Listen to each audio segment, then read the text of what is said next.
Maybe Death's not actually coming for our family. Because that would be crazy. So she is a brainiac of a college student. Big brains. She's very studious. She's valedictorian. She's top of her class. She's kind of just this all-American girl. And she's been suffering from nightmares that have been preventing her from reaching her potential as of late. And she kind of becomes like this action hero kind of girl. I was a huge fan. I remember being introduced to this franchise through one of my childhood friends who was like this horror fan. And I think as a child I really liked to pretend that I was. I think I just wanted to look cool in front of my friends, but I would go home at night and cry to my mom and be like, I can't sleep.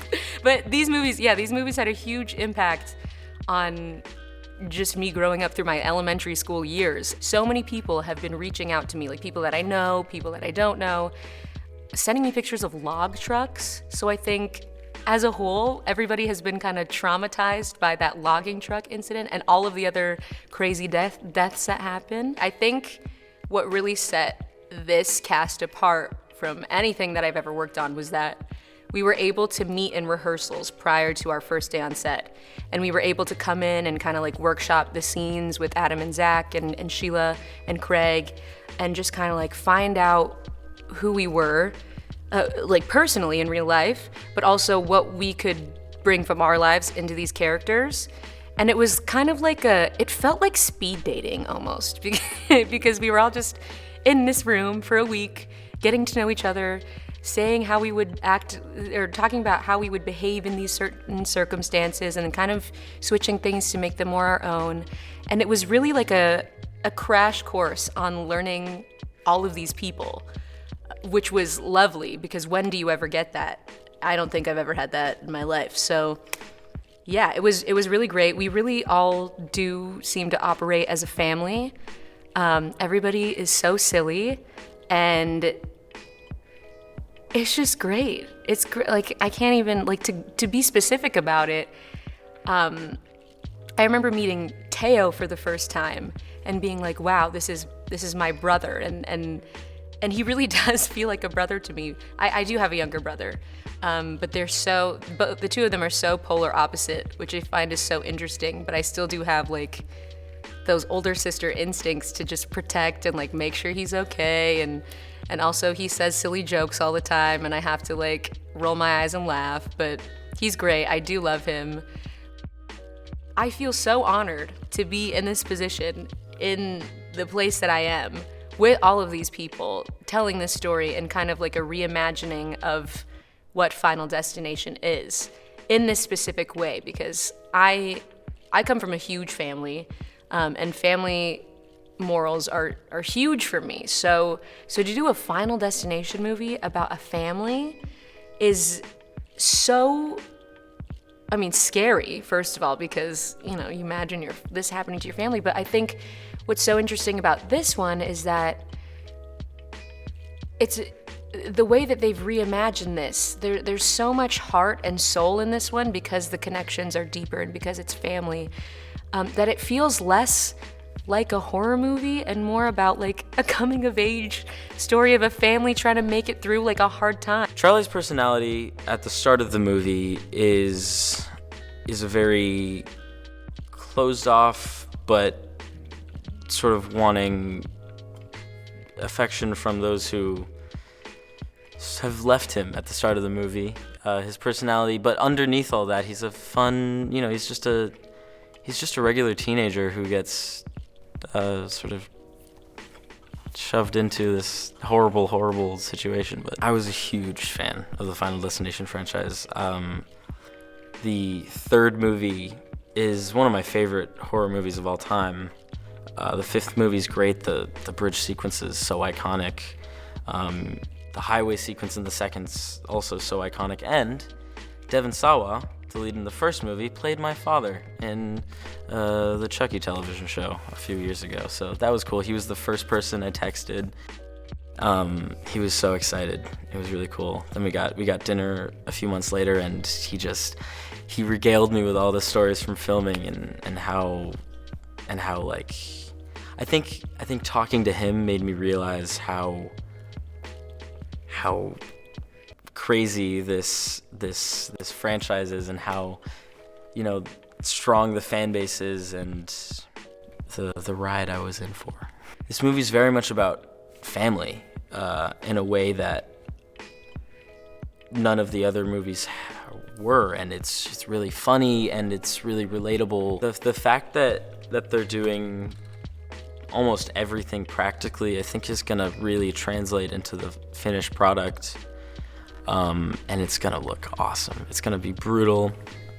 It's gonna be spectacular. It's gonna be very Final Destination, and I'm really psyched for it.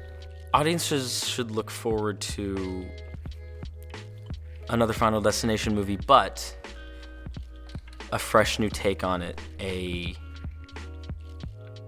new kinds of relationships for these characters that we've never seen in any other Final Destination before. Death has never gone after a family, but also at the same time, it's going to have that classic Final Destination 6 brutality. One of the things I love about this movie is that there are 3 generations of women, and there's my mother, Iris, there's me, and then there's Caitlin's character, Stephanie, and the mother-daughter lines connect and blur in the patterns, and that's who Darlene is. It's such an eclectic, mixed age group of people, and we've all kind of found this. We have this really great chemistry together. We have just an ease and a complete support. And I think that will read on screen. I think you will feel that, and that's just good casting and total luck. You know, I think they put together really right people for parts, but I also think, you know, the chemistry you don't know until, like, none of us read together until we were here. But suddenly we're here and we have this, you know, I mean, I could watch Richard and Owen together. First of all, they're hilarious. But they have this play back and forth that's so great, right? And Caitlin and Teo feel like brother and sister to me. Yeah, it's been really fun to watch. I think that Zach and Adam bring, I think they're bringing a new take. I think that's what this is. I think that's what they're trying to do with this. This is a new generation. It's a reinvention of this series. And I think they're coming at it with a real desire to have all of these genres exist in this one movie, and bring a real complication and accept, you know, weave that in as a real part of this. I think they're bringing fresh eyes. Eric is he's a bit of a wild card. He's a fun guy. I love playing him. He's covered in tattoos, which we just have taken off right now. Tattoos, piercings. He is what would seem to be a bit of like a horror movie trope of like the heavy metal, that kind of guy. But the thing that I love so much about him is that he really cares about his family, and he's got a bit of like a soft side to him on the inside. He can be a bit of a off-putting person to some, but with his family, he just cares about them so deeply, and I think that's what I love playing about him. I think what's different about this Final Destination is it really focuses so much on the familial aspect of it. It being so heavily related in family, you get to know these characters not better than the other ones before, because I think they did a great job with that as well on those, but you get to know them in the way that only family members get to know people, not just friends or lovers or anything like that. You're just getting to know the down, dirty secrets of this family. I think the other thing that sets it apart from the other ones is it obviously takes place in 2 different timelines, starting in the 60s and coming all the way to the present day, which I thought was so cool. That's like, depending on what day we're filming this movie, some days it's just a completely different movie. Part of the time, they shot a completely different movie than the one that I've shot here as well. It's like hard to think of anything else to say, but I'm thrilled to be a part of the legacy. As a massive horror movie fan, I've done a bunch of horror movies in my life, and I'm so proud of all of those, but to put like my stamp on part of like the history of horror, like this Final Destination, it's massive. It's incredible. He's one of the cousins, so he's one of, I think, 3 cousins to Stephanie and Charlie. I don't know, he's like a big softie, a big goofy guy that's super anxious. I always play the anxious guys, I don't know why. And yeah, it's just a sweetheart. So it follows Stephanie Reyes as she has a premonition, like they all do. But this one's a little different.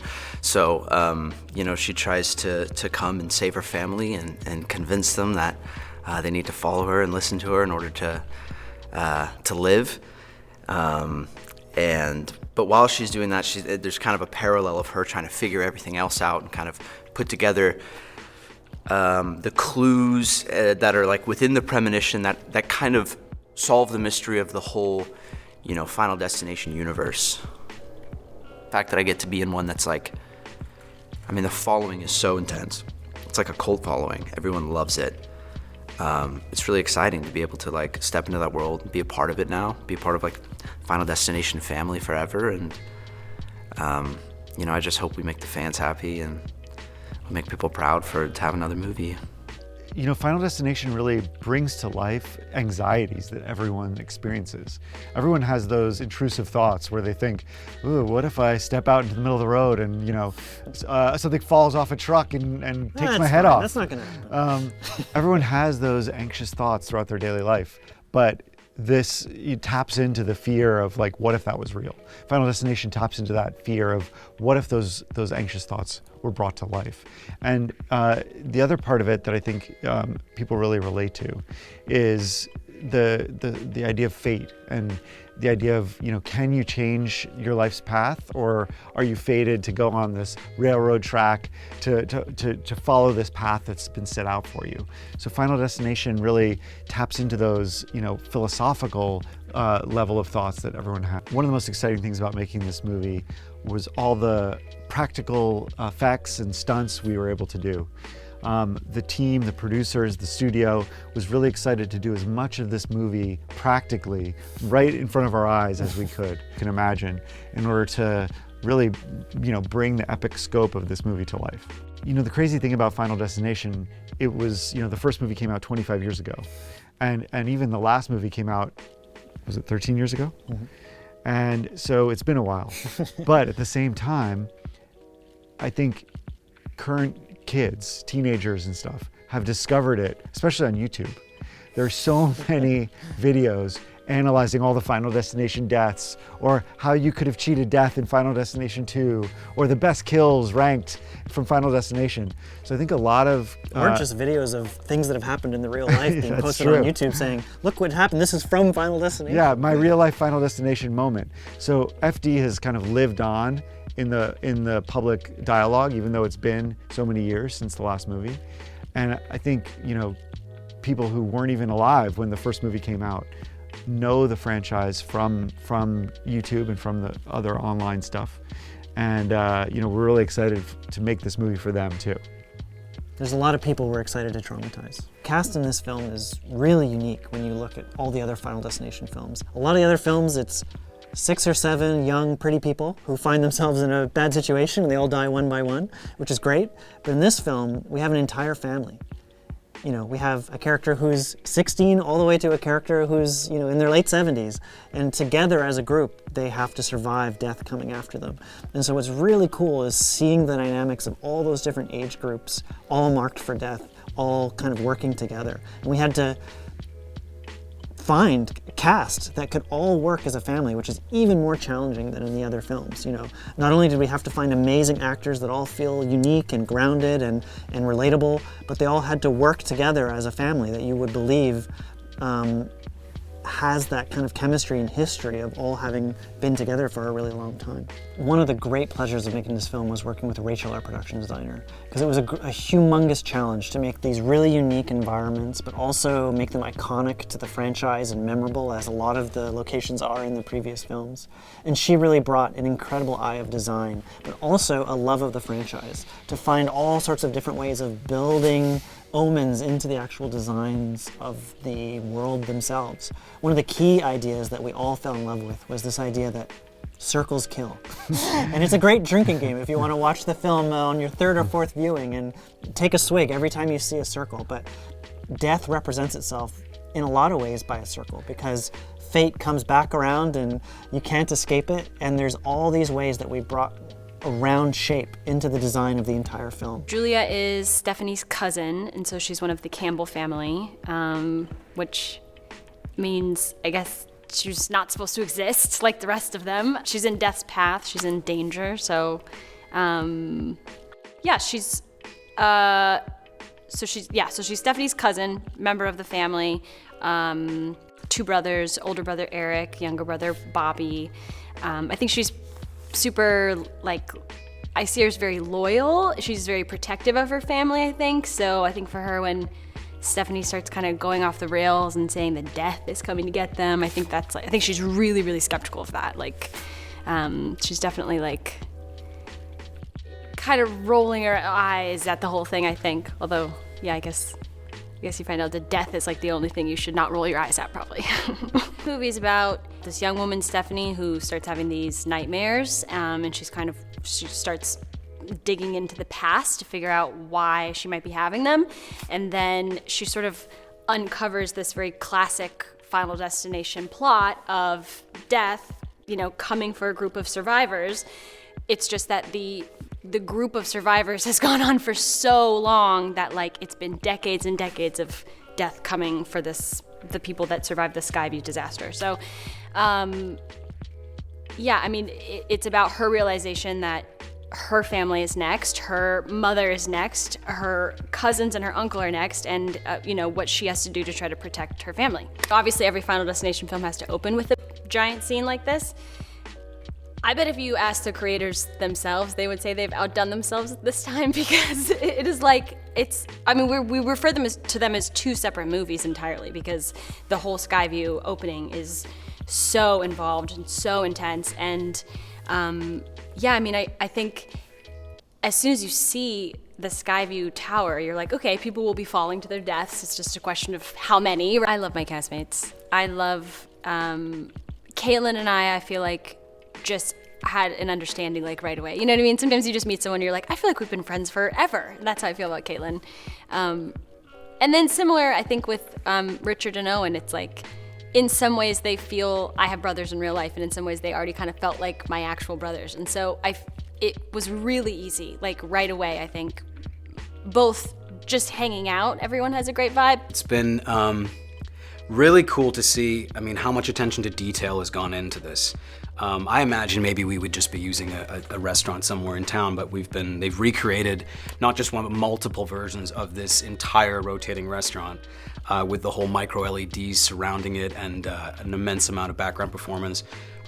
And, down to, like, the food is entirely real, and there's the flambé chef and the seafood chef and the barman, and the whole spread of it's been fabulous, and doing really cool one-er shots through the crowd, and the coordination of it, you can tell they put so much time into planning every little piece of it that it's felt so easy and flawless, kind of like walking into a play that's already been choreographed for you. How I would describe it is that It's the guy in Titanic, if anyone remembers, who's hanging off the edge of the boat when it's going down, and he lets go and he hits the propeller and then pinwheels to the water. It feels a bit kind of like that as far as we're dancing, we're having a great time, and then the glass dance floor essentially shatters out. They really pulled out of the stops in making it a very realistic portrayal of what that horror will look like, and I think people will be terrified of glass dance floors for the rest of their life. Anytime I've told somebody this is what I'm working on, how do you die is all they want to know, obviously, and like, well, wait to find out. Working with Breck's been great. She's a lot of fun. She's kind of comes to set every day with a lot of energy. Building kind of a natural chemistry together of two people who've, obviously fallen in love and are ready to start their life together. It's always kind of nerve-wracking getting on a set. Now you just met somebody and you have to kind of create this whole backstory, but it's been really easy. We have a nice shorthand with each other and, get along quite well. Okay, well, honestly, I think Final Destination 6 Bloodlines, it's about family. It really is, because you look at the themes throughout it, it's all about trying to connect with family, reconnect with family, preserve the family, keep the family alive together, and to really, I think my character says it all, life's short, and let's just, enjoy the time that we have, and let's spend it together. And that for me is everything. That's my character's through line. It's been one of the best experiences I've ever had, because, there's a whole journey through this film for everybody. Everybody's got a real through line and just a huge arcing story. So it's really rare, and it feels really truthful and real. Zach and Adam are great. I've known Zach particularly for, 20 plus years, I think. We met a million years ago, it feels like now. But him and Adam, they're like a lot of the, director duos that we know of. They really, it's like two halves of the same brain, and they keep filling in for each other, or they have a thought and they share that, and then they know to stand by and just if everything's been said by Adam or by Zach, the other one just sort of doesn't say anything. But if they want to share a little minutia of something, then yeah, they come in and do that. But it's really cool, because I think you get a balanced approach to the direction of the movie. It's been great, yeah. So, Final Destination 6 is full of what we all expect in these Final Destination movies, which is lots of blood, lots of gore, lots of very exciting deaths.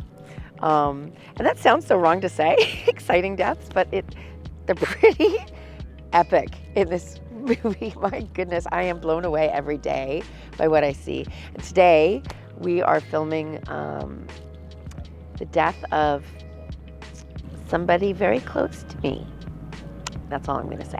This Final Destination is a lot about family. So I play Aunt Brenda, married to Howard, who we have 3 children. The eldest is Eric, then there's Julia, and Bobby is our youngest. They are all different and very interesting characters who have fabulous personalities. And then there are the cousins.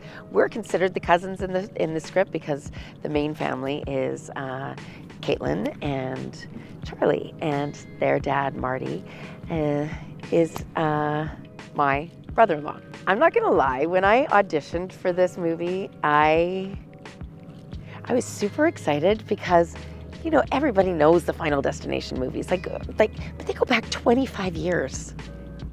And I remember the very, very first one, and I remember seeing it in the movie theater and just falling in love, and to have the chance to even read for it was epic. So Marty is an earnest dad who's just trying to take care of his family, divorced for a long time, and is really just trying to do his best as a single dad. Yeah, I think that's kind of what's really interesting about the movie, is that it takes that original conceit and then it just goes deeper into it, right? So there's more kind of questions about how it works and why it works, and then who's next and why they're next, or are they next? Maybe they're not next.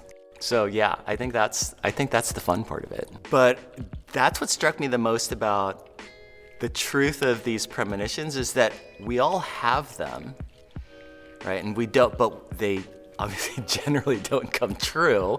But I think it does tap into something that we all feel all the time, and perhaps don't consciously have it concrete in us, but we're definitely feeling it all the time. And I think that's what's probably the most fun thing about these movies is that they really like dig into that and make you fearful of it. Final Destination 6 is a continuation of people escaping death, but more specifically, how it can be passed along to bloodlines. And if your ancestors escape death and have you, then it'll also come after you, because you're also not supposed to be alive. Iris is wearing a beautiful period proper blue dress. It was handmade, so it could be as period accurate as possible. A lot of people walking around set call it movie 1 and movie 2, the 1969 movie and the modern day movie, because they do feel so different. And I feel like wardrobe is a huge part of that. When you walk on set, you can immediately tell which movie we're filming, strictly off of wardrobe. I have to say, like, because of all the beautiful period accurate styling and costumes, it definitely helped me get into character. I worked with Ali Larder. She played my mom in a film a couple of years ago, and she's in the first 2 Final Destinations. And I remember hearing her talk about them, and I was just like asking, how did they do the airplane scene? Was it scary? Da da da da da. And now to get to be a part of it, it was very fun to text her and be like, hey, I'm following in your footsteps, and I just got cast in the new Final Destination. One thing about franchises that have been around as long as Final Destination have been around is there's a tendency to repeat yourself. There's a tendency to go to the tried and true. And while we still preserve the central premise of Final Destination, what John Watts did was bring an entirely different sort of perspective to it and a way into that premise that was both fresh and original and emotional. And I think it's one of the reasons why the studio got so excited about making another one of these movies. Working with Zach and Adam on this movie has really demonstrated their complete control over the process of making movies. They prepare painstakingly. They're super prepared. They have a length and breadth of knowledge of filmmaking that they bring to bear every single day. But you match that with this desire to create a sense of family on set. They really establish the tone. It's very open. It's very communicative. They want to have people contribute to this thing and feel like they are contributing, which is why I think we have such a great assembled team together, because they really do feel like they're part of something special, and that's being sort of led by the tone that Zach and Adam have set from the get-go. I think there are 2 reasons why Final Destination has such a strong fan base. One, the movies are just effective. Like, you really do have a fun time going to see these movies, and it's a community event. It's a community sport to go watch a Final Destination movie. The other thing I think that has generated even more fans outside of its initial run of the movies is, quite frankly, the rise of internet culture. We have become, and I'm grateful for this, sort of like a meme. There's Final Destination has become like saying Xerox. It's the same thing for having a near-death experience. That's a Final Destination experience. We've become a hashtag. This is an opportunity for them to see their own Final Destination in a theatrical experience. This is their first real Final Destination experience in a theater. That is one of the reasons why I think the fans are so excited, because they're getting something that is going to be singularly their own as we reboot this franchise and bring the fans with us into the next generation. We're super excited to be releasing Final Destination 6 in IMAX. I think when you go into the world of Final Destination through the lens of an IMAX movie, it is that much more immersive, that much more terrifying, and that much more fun. What I'm very excited about as well is that the filmmakers have really adapted to what IMAX offers, and they are really integrating it intelligently throughout the movie, so that when IMAX comes and the aspect ratio changes, you know death is coming. So there's going to be an anticipation in the audience as they're watching the movie, and the screen starts to shift to like, okay, strap in, here we go. And that's just another tool in the toolbox that makes these Final Destination movies so successful. We take great pains to have a practical foundation for both makeup effects, for special effects, for anything physical, so that the audience doesn't have a chance to take the sort of emotional off-ramp of, that's just CG. That doesn't work. No, we really, hopefully, the audience will appreciate the amount of work and time that has gone into giving them true practical effects in this day and age of digital wonderment. The 6th installment of Final Destination was something that we were thrilled to even get the call about, but the way it came together for us was one of the most pleasant surprises. There's nothing better than having a studio call you and say, hey. The biggest thing that they were saying was, we want to make sure it's not a full reboot, but it's more just sort of like a freshen up, because it's been such an amazing, sort of stalwart, loved franchise. There's no reason to completely overhaul it, but let's figure out a way to modernize it and take it into this century. And in all of that, one of our favorite filmmakers in the world, we find out, is a super fan, which is John Watts, who a lot of people know from all the Spider-Man movies and whatnot. So when you learn somebody like John Watts is a super fan, it makes things, really happy to get back together again and kick off the franchise. So if someone was asking me, what is happening with Final Destination 6? What is Final Destination 6 about? I mean, for me, one of the ways I would describe it is it's questioning what really makes a family. And it's questioning what brings family back together after a series of all sorts of traumatic events, and I'll leave you to imagine what those traumatic events might be.